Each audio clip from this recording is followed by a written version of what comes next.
you started with as a community organizer, and rose to be president. You understand the power of moving people along, even people who aren't necessarily on your bus when you start. Talk to us a little bit about how you think of movements around the world and the power of those now, and what leaders can learn from them. Well, I'd make a couple of observations. Number one is that most big change, most human progress is driven by young people who don't know any better and figure, why can't we do something different? Old people get comfortable or cranky or protective of their status or set in their ways. There's a reason why, if you look at, for example, here in the United States, the civil rights movement, the leaders of those movements were in their 20s. Dr. King was 26 when he started, 39 when he was killed. And if you canvass the world, oftentimes that is the impetus. People asking in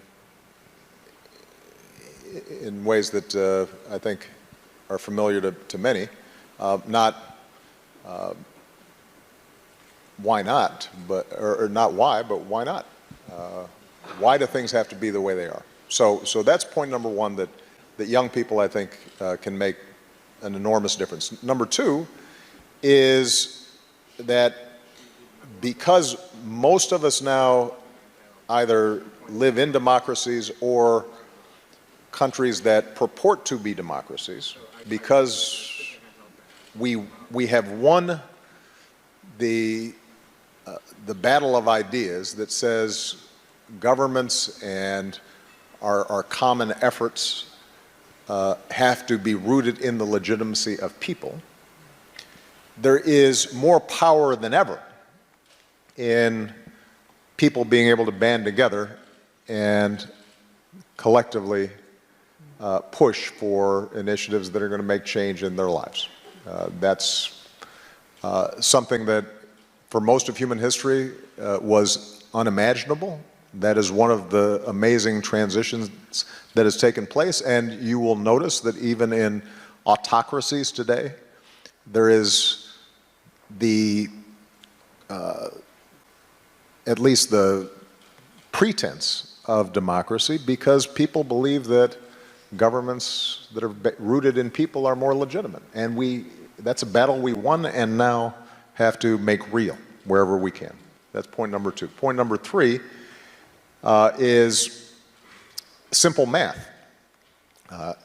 In most places, if you want to get something done, whether it's a smarter climate change policy or health care for people or more funding for girls' education, you've got to have a majority of people supporting it. You got to have votes. You have to have the allocation of resources. And that requires mobilization and a game of addition rather than subtraction. So, and the fourth point I would make would be the internet now has turbocharged the capacity for us to develop movements in ways that we had not imagined before. Now, the last thing I'll say, so that I don't sound like I'm still in the U.S. Senate and filibustering, is I guess a smaller point, but a profound one that I tried to reinforce with my staff at every level of my public work and continue to do to this day. I actually think organizing, mobilizing, starting movements starts with a story. And you can't create a story that moves large numbers of people unless you are able to listen and hear to the story of the person next to you. The story of your neighbors, the stories of your coworkers, the stories of your community, the story of people who are not like you. And so one of the things that I think is important is for us to learn how to listen to each other and learn how it is that we came to be who we are, think the way we do, because that understanding of other people's stories is how you end up ultimately forging bonds and creating the glue that creates movements. Every great movement, you think about Gandhi in India, it started with his understanding of India's story and his own story, and seeing Indians in South Africa discriminated against, and recognizing that there were traditions and myths and a power in those stories that ended up driving out the most powerful empire on earth. It wasn't guns. And increasingly that will be the case, and certainly that will be the case if we want to move forward the sustainable development goals that we're talking about. Is we've got to be able to tell a story not only to big donors or politicians, but also to, for example, people here in the United States who may feel like, look, I've got my own problems, why should I be worrying about somebody on the other side of the world? Yeah, I have to say, when we got into philanthropy and particularly studied global health, we were stunned at the progress. We'd had no idea. Right.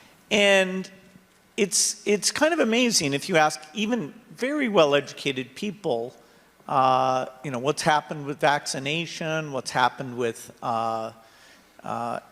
They don't know the positive story. And a little bit the news is always going to focus on the setbacks, because that's what happened that day. The gradual progress doesn't fit that paradigm.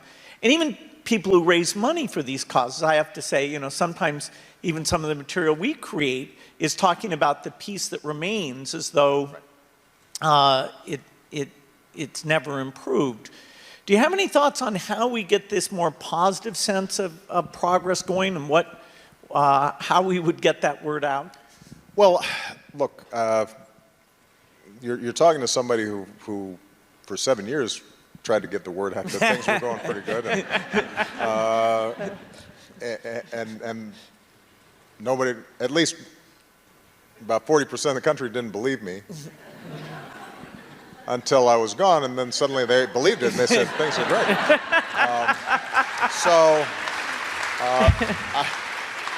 So with that caveat, I'd make a couple observations.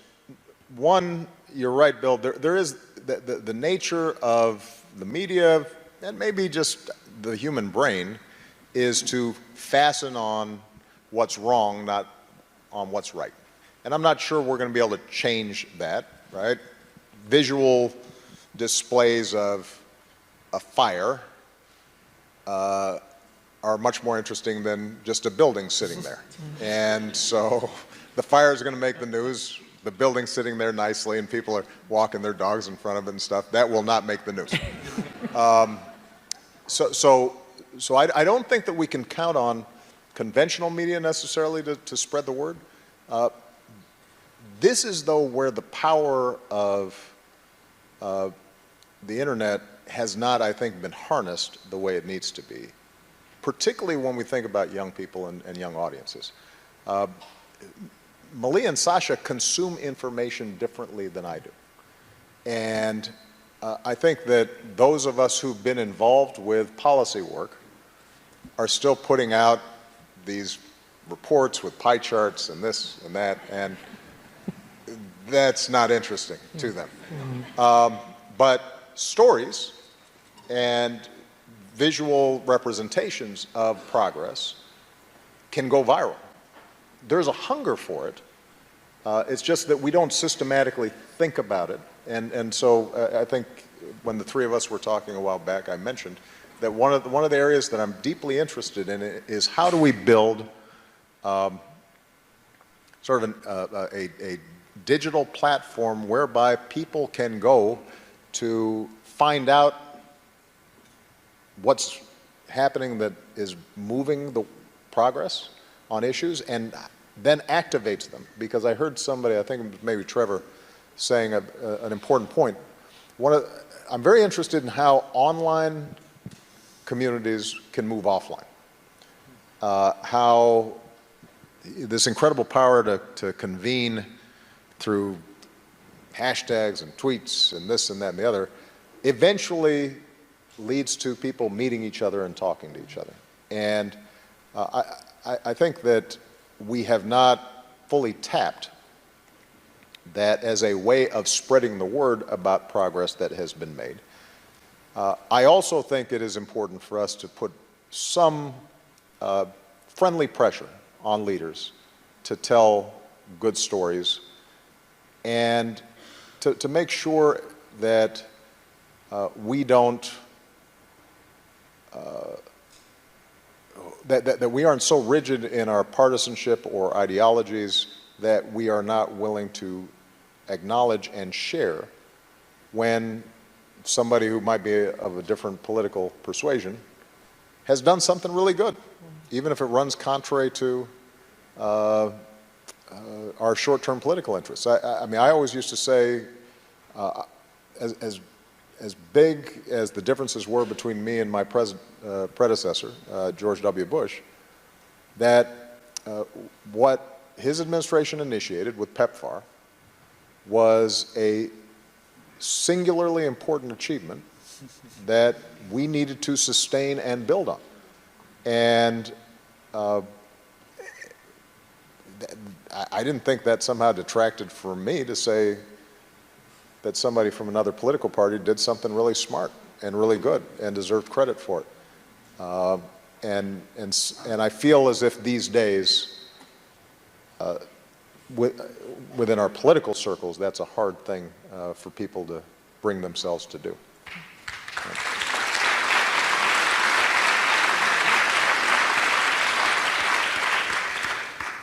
One of the things that Bill and I had the great privilege of doing when you were in the White House late in your presidency was spending a little bit of casual time on a Saturday night. Mm-hmm. And your daughters were in and out of your home, Malia and Sasha.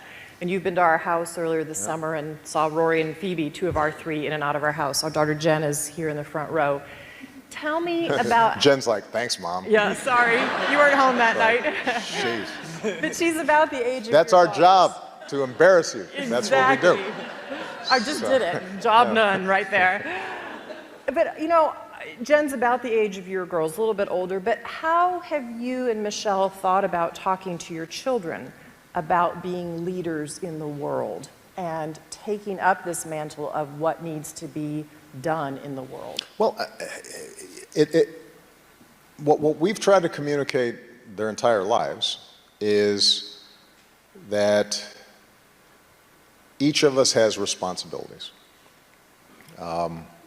When they were small, the responsibilities were small, like say when you want to go potty, and then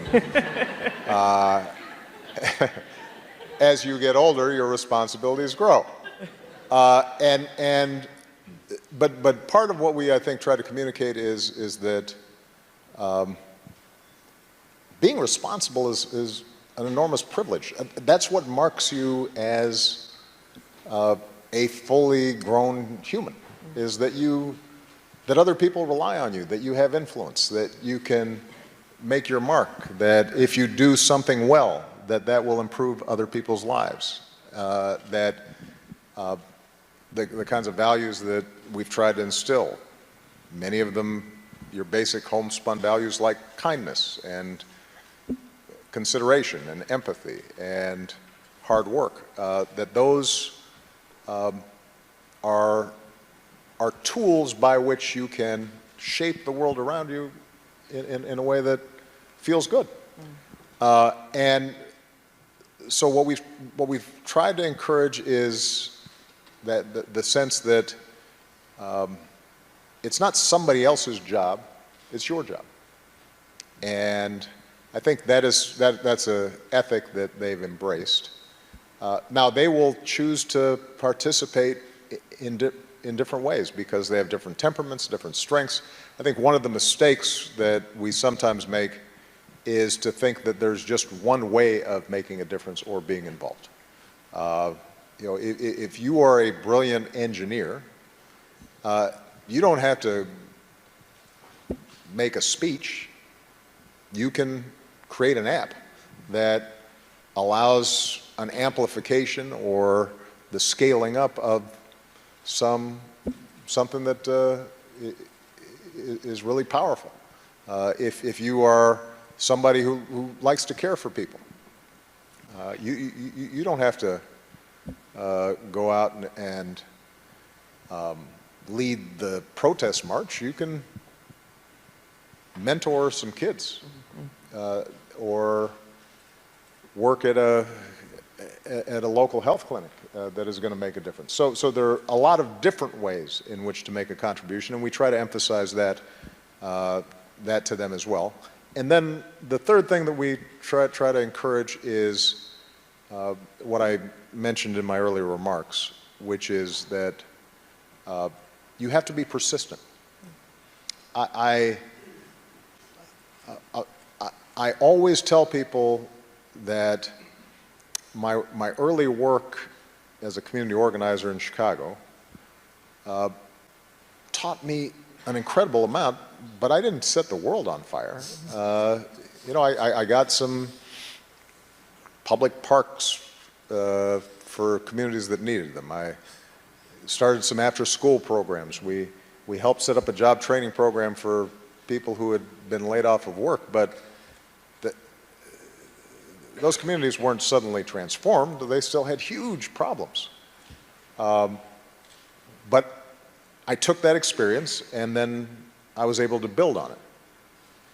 And I think so often we get impatient because change does not look as if, sometimes it's not as discernible or immediate or impactful as we had imagined in our minds. And we get disappointed and we get frustrated. And for me, by the way, that's advice in life and not just in social change. I assume occasionally there was a bug in the software build. Every now and then. Every once in a while, you know, and we got to patch it again. This is annoying. But that's how. That's how. I heard it that's a little how. That's how differently stuff than that. happens. I wasn't known for my patience. I didn't hear, oh darn. Bill, did you have one last question? Yeah. So this week, part of the reason we're all in New York is the United Nations is meeting. And, you know, so many of these global institutions that were created right after World War II, World Bank, World Health Organization, UNICEF, they've been key partners for many of these causes. And yet, there is definitely a cynicism about their bureaucracy, their efficiency, and their ability to change. In fact, with very few exceptions like Global Fund and Gavi, we haven't had any new ones. So over the next 10 or 20 years, do you think these global institutions in terms of reform or creating new ones for pandemics and climate change, can they step up to play the role we need them to play? Well, let me first of all say that the biggest problems we confront, no one nation is going to be able to solve on its own, not even a nation as powerful as the United States of America.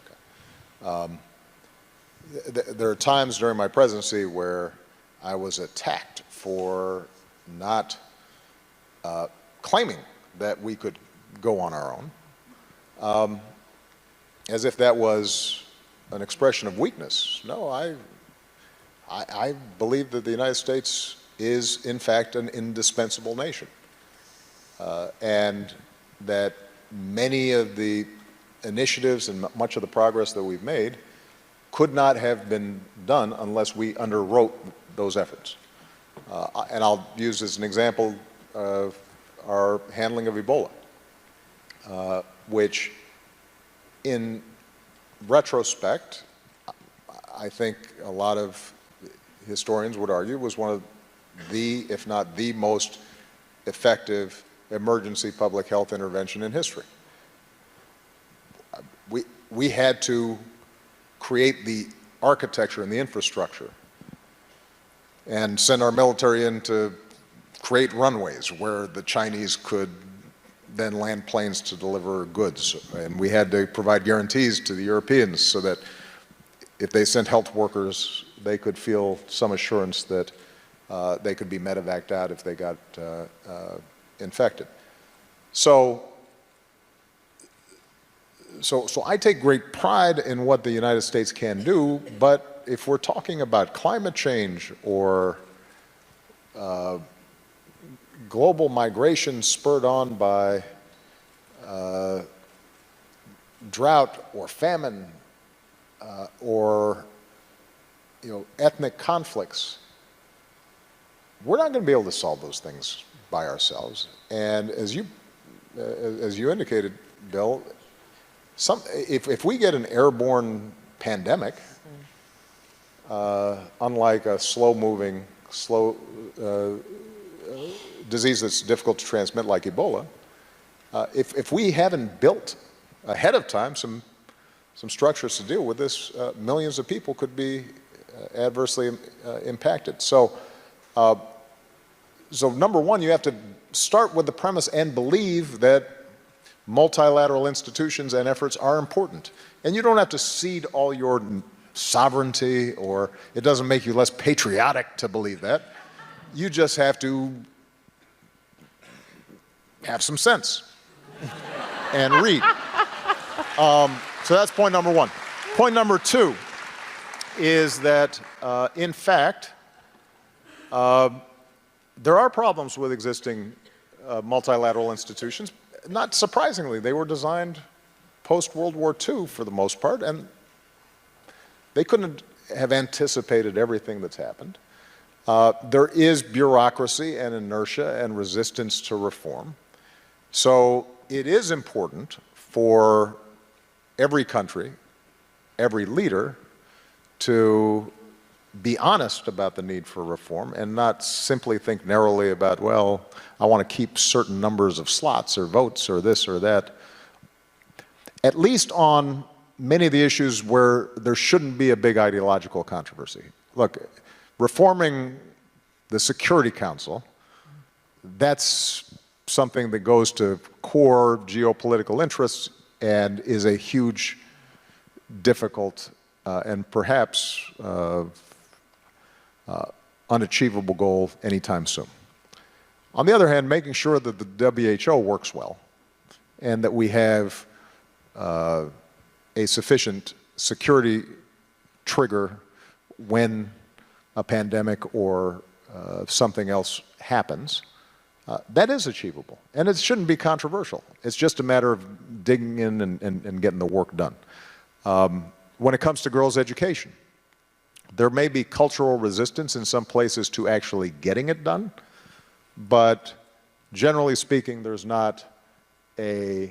aren't that many folks who will explicitly say, I'm sorry, we don't want to educate our girls and women. As a practical matter, you may see that in certain countries, but at the level of our multilateral institutions, there should be a broad consensus. And so what I would hope for is that we come up with concrete plans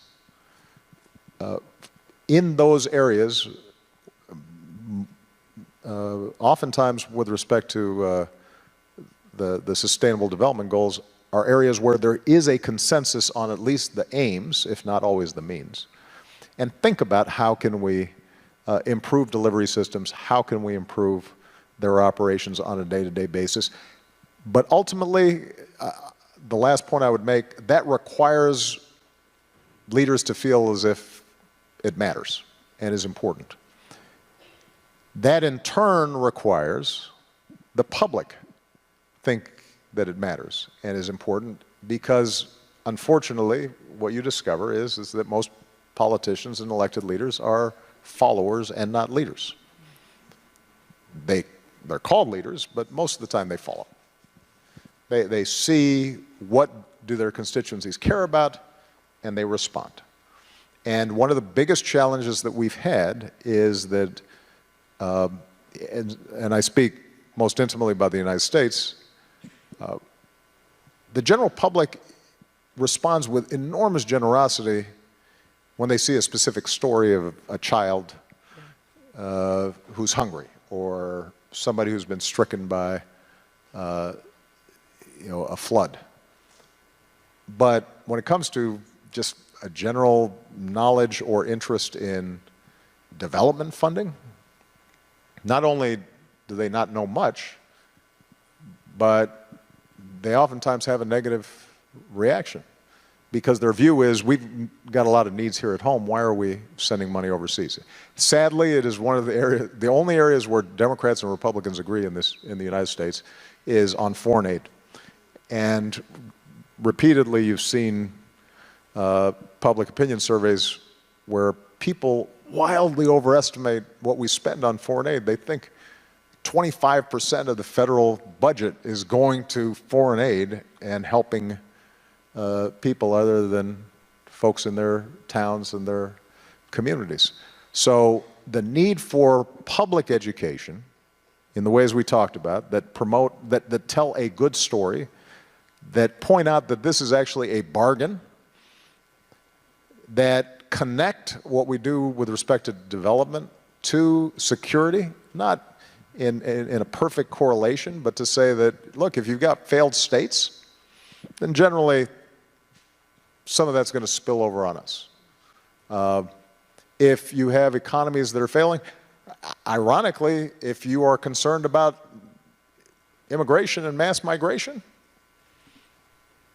it's really a good investment to make countries work so that people can eat, because then it's not like they're dying to get on a dinghy and float across an ocean.